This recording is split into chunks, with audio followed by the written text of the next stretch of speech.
नमस्कार, मैं खुशी मिश्रा और आप देख रहे हैं सूचना इंडिया। यदि आपको आंखों से संबंधित कोई समस्या है या मोतियाबिंद का ऑपरेशन करवाना है तो जाइए लखनऊ के राजाजीपुरम स्थित रानी लक्ष्मीबाई अस्पताल में, जो उत्कृष्ट नेत्र देखभाल और अपनी सेवाओं के लिए भली भांति जाने जाते हैं।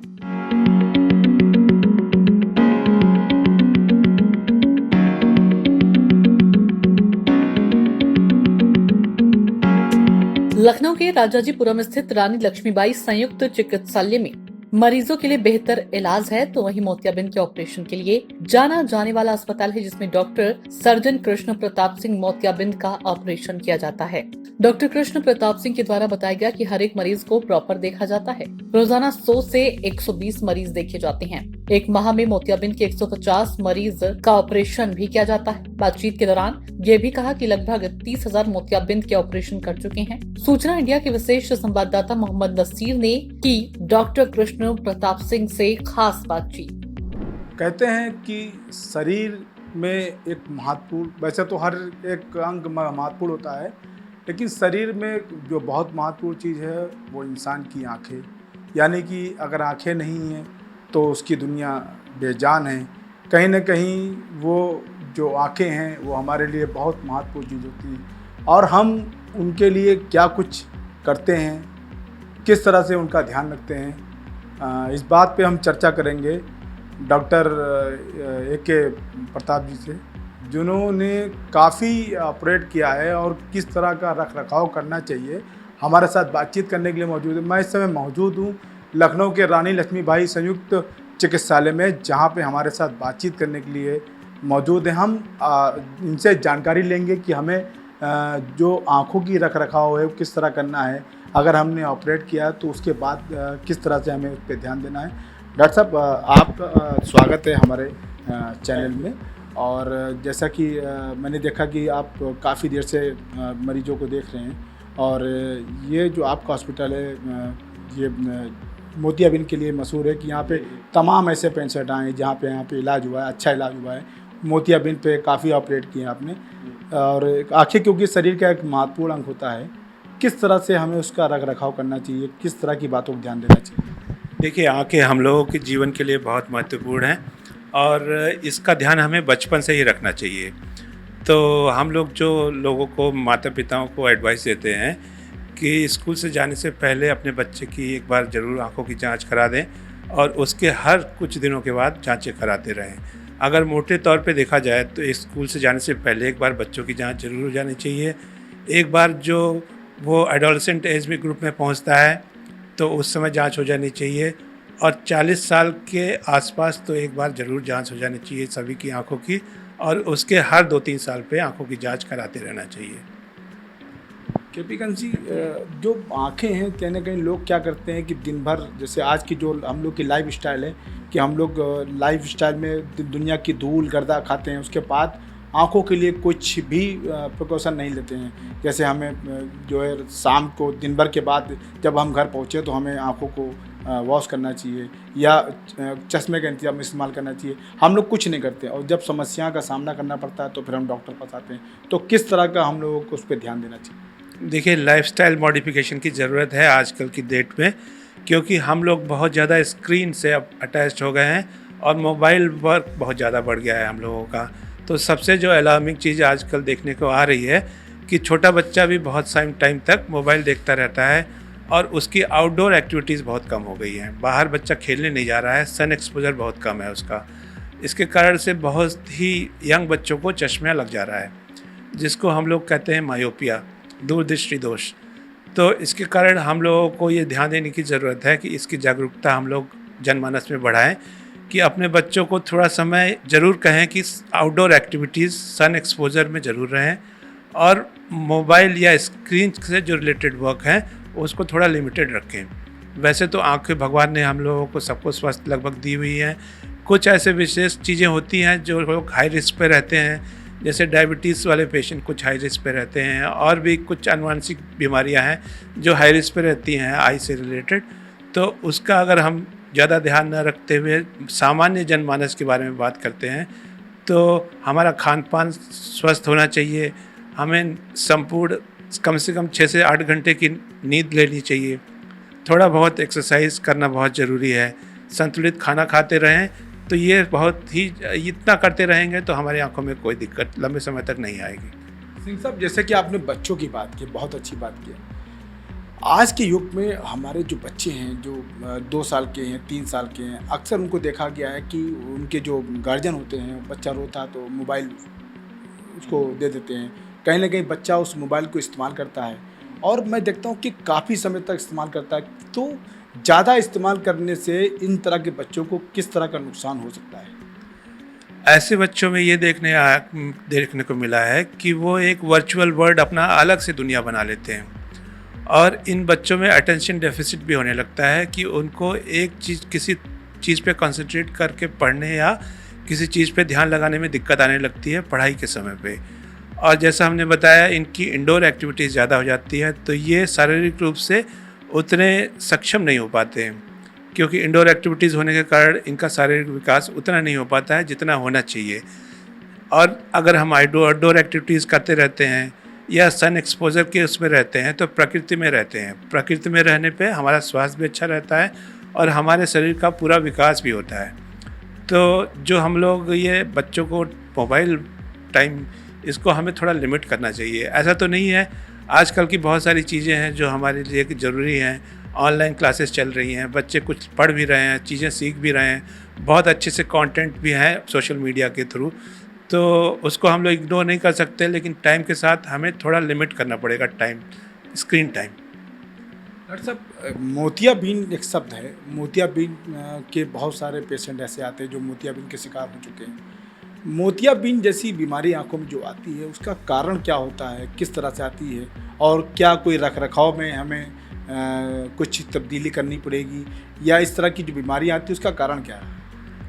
मोतियाबिंद वैसे तो अगर ब्रॉडली देखा जाए तो ये एज रिलेटेड चेंजेस आते हैं।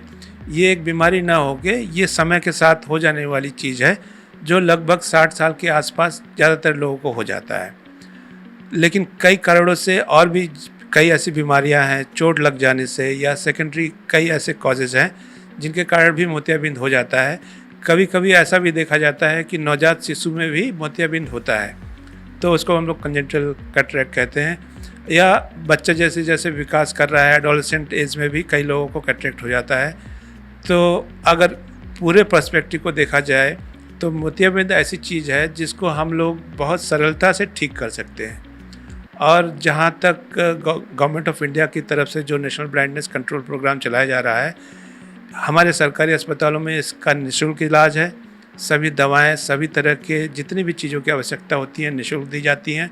और हम लोग अपने रानी लक्ष्मीबाई हॉस्पिटल में गवर्नमेंट सेक्टर में होते हुए भी और पूरे लखनऊ में सबसे ज़्यादा ऑपरेशन कर रहे हैं हम लोग यहाँ पे। और ये हमें बताते हुए बड़ी खुशी हो रही है कि हमारा ये प्रोग्राम बहुत सक्सेसफुल चल रहा है। बातचीत के दौरान डॉक्टर कृष्ण प्रताप सिंह ने ये भी जानकारी दी कि कैसे मोतियाबिंद से बचाव किया जा सकता है। आंखों में कोई भी प्रॉब्लम हो तो डॉक्टर को दिखाएं। साथ ही ये भी बताया कि जितने भी हमारे द्वारा ऑपरेशन किए गए हैं उनका फीडबैक भी रिटर्न में मुझे मिलता है, जिसकी मुझे कई बार सम्मानित भी किया गया प्रशस्ति पत्र देकर। डॉक्टर साहब, एक रिपोर्ट के मुताबिक अभी हाल ही में जो रिपोर्ट आई थी उसमें 30% लगभग ऐसे केसेस आए हैं जिसमें 30 साल, 35 साल, 40 साल के व्यक्तियों को मोतियाबिंद हुआ है। क्या कारण रहा है? अभी आप लोगों ने कुछ लोगों को देखा होगा जो हमारे सामने ही मोतियाबिंद के कल ऑपरेशन हुए थे। इसमें कई एकदम नवयुवक एज ग्रुप के भी लोग हैं, तो इसको हम लोग सेकेंडरी कैटरेक्ट कहते हैं।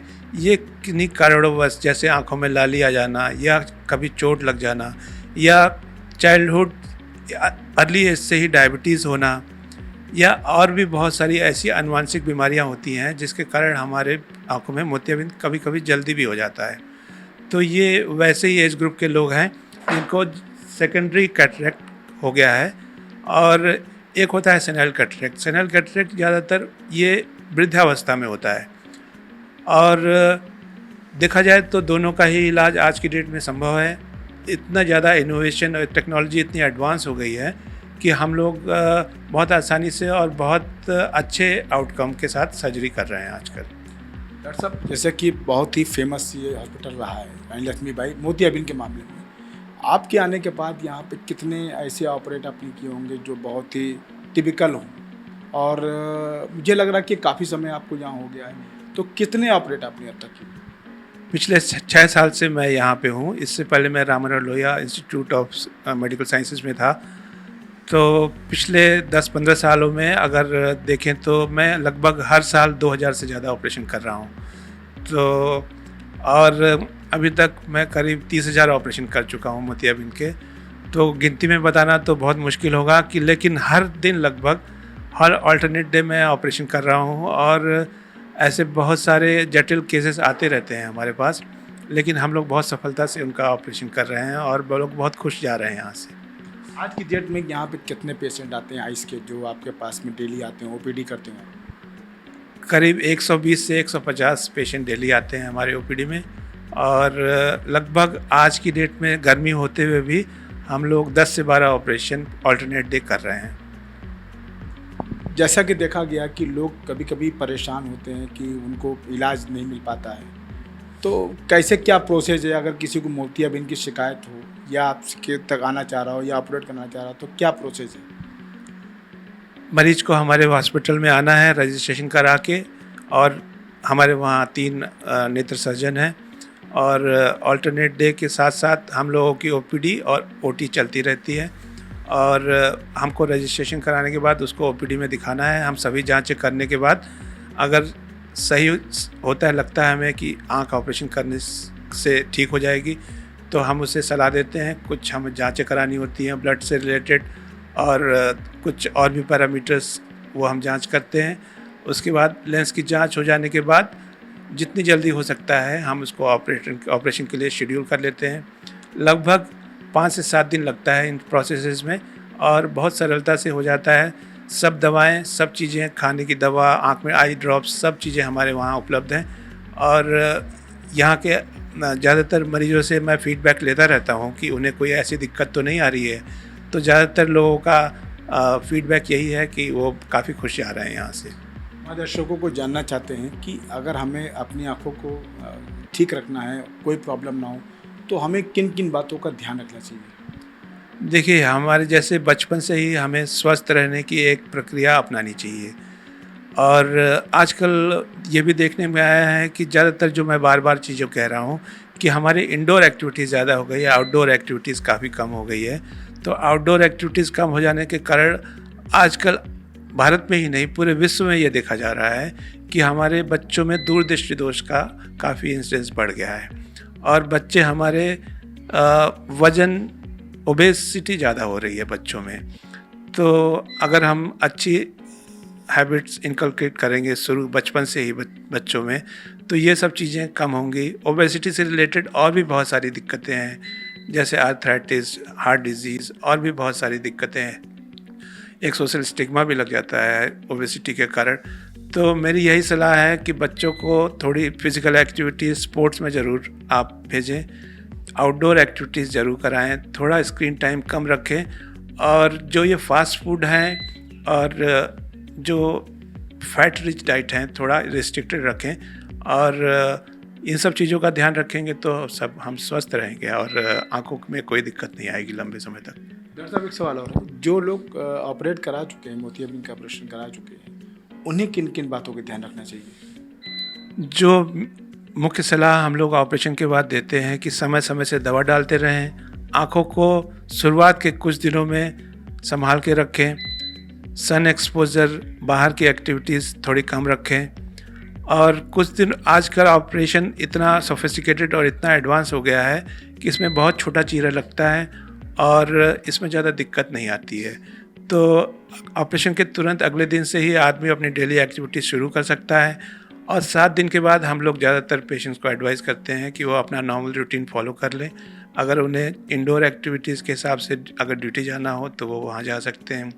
आउटडोर एक्टिविटीज़ या हैवी वर्क हम 1 महीने के बाद सजेस्ट करते हैं, और ज़्यादातर पेशेंट ये फॉलो करते हैं, सबका आउटकम अच्छा रहता है। तो आप थे कृष्ण प्रताप सिंह डॉक्टर साहब, जिन्होंने हमें बहुत सारी जानकारी दिया और किस तरह की रख रखाव करना है हमें आँखों के लिए, क्योंकि आँखें हमारी महत्वपूर्ण हैं जिससे हम दुनिया देखते हैं, और हमें समय समय पे आँखों को जांच भी कराना चाहिए, और अगर कोई भी दिक्कत अगर आपकी आँखों में महसूस होती है तो उसको डॉक्टर से तुरंत सलाह लें और उनसे जो भी ट्रीटमेंट है उसका इलाज करें। कैमरामैन सुधीर के साथ मोहम्मद नसीर, सूचना इंडिया, लखनऊ।